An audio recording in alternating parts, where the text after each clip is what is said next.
Hello అండి, welcome to our channel ముద్దపప్పు okay. ఇవాళ మన రెసిపీ వచ్చేసి బెండకాయ పల్లీలు ఫ్రై. ఫంక్షన్లో చేస్తారు కదా, ఆ ఫ్రై అన్నమాట ఇది. ఈ ఫ్రై చేసుకోవడానికి మనకి కరెక్ట్గా 10 మినిట్స్ వాచ్లో టైం పెట్టుకోండి. కూర మొదలు పెట్టండి, 10 మినిట్స్ అయ్యే వరకు కూర రెడీగా ఉంటుంది. అంత ఈజీగా చేసుకోవచ్చు అనమాట. అంత ఈజీగా ఎలా చేసుకోవాలో, ఏం చేయాలో ఇప్పుడు మనం ఒక్కసారిగా రెసిపీని చూద్దాం రండి. చక్కగా ఒక పావు కిలో బెండకాయలు తీసుకోండి. వాటిని శుభ్రంగా కడిగేసి తుడిచేసేయండి. తడి ఏమాత్రం ఉన్నా కూర అస్సలు బాగోదని గుర్తుపెట్టుకోండి. చక్కగా అన్నీ కలిపి, అటు మరీ పెద్దవి కాదు చిన్నవి కాదు, అలా అన్నీ ముక్కలు తరుక్కుని ఒక గిన్నెలో వేసుకోండి. ఇప్పుడు అందులో ఒక కప్పు పల్లీల్ని అలాగే వేసేసుకోండి. అలాగే ఒక అరకప్పు శనగపిండిని వేసుకోండి. అలాగే ఒక టేబుల్ స్పూన్తో వరిపిండిని ఒక టేబుల్ స్పూన్ వేసేసుకోండి. అలాగే ఒక్క టేబుల్ స్పూన్ కారాన్ని కూడా వేసుకోండి. తగినంత ఉప్పు వేసుకోండి.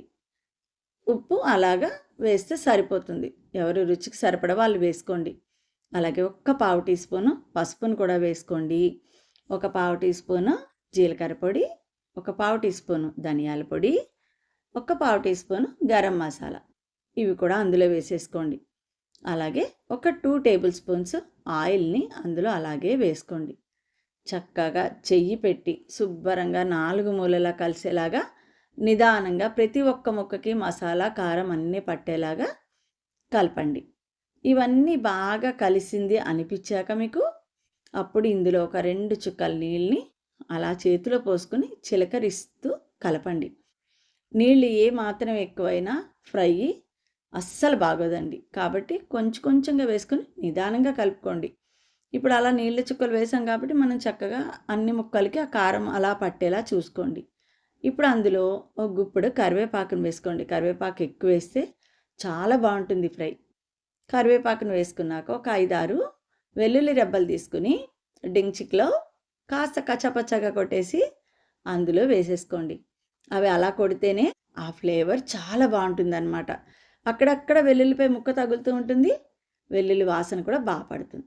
ఇప్పుడు అందులో ఇంకొంచెం తక్కువ అనిపించాయి కాబట్టి కొంచెం నీళ్ళ చుక్కలు వేసుకుంటున్నాను నేను. వేసేసుకుని చక్కగా అన్నిటికీ కలిసేలాగా శుభ్రంగా కలిపేసేసుకోండి. ఇందులో ఆమ్చూర్ పౌడర్ వేస్తే కూడా చాలా బాగుంటుంది. ప్రజెంట్ నా దగ్గర లేదు, అందుకే వేయలేదు. ఉంటే అది కూడా ఒక 1/2 టేబుల్ స్పూన్ వేసుకోండి. ఇప్పుడు చక్కగా పొయ్యి మీద ఫ్రైకి సరిపడా ఆయిల్ పెట్టేసుకుని ఆయిల్ అంతా బాగా వేడెక్కే వరకు ఉంచుకోండి. ఇప్పుడు పొయ్యిని సిమ్లో పెట్టేయండి. పొయ్యి ఏ మాత్రం హైలో ఉన్నా బెండకాయ ముక్కలు ఉడకవు, పల్లీలు కూడా వేగవు. కాబట్టి చక్కగా సిమ్లో పెట్టుకుని విడివిళ్ళాడుతూ ఒక్కొక్క ముక్కని అలాగ నిదానంగా వేసుకోండి. వేసేసుకుని ఆ సిమ్లోనే సగం వేగే వరకు అలా ఉంచుకోండి. చక్కగా అటు ఇటు కదుపుకుంటూ నిదానంగా వేయించుకోండి. ఎర్రగా వేగే వరకు వేయించుకోండి. వేయించుకుని ఇవన్నీ ఒక పళ్ళెంలోకి తీసేసుకోండి. ఈ కూర 2 రోజులు నిలవ ఉంటుందండి.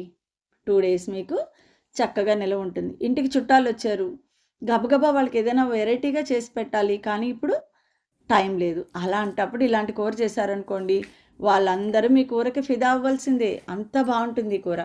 ఒక్కసారి మీరు కూడా ట్రై చేయండి. ఎలా ఉందో ఏంటో మాకు కామెంట్స్ ద్వారా చెప్పండి. మీకు నచ్చితే లైక్ చేయండి, షేర్ చేయండి.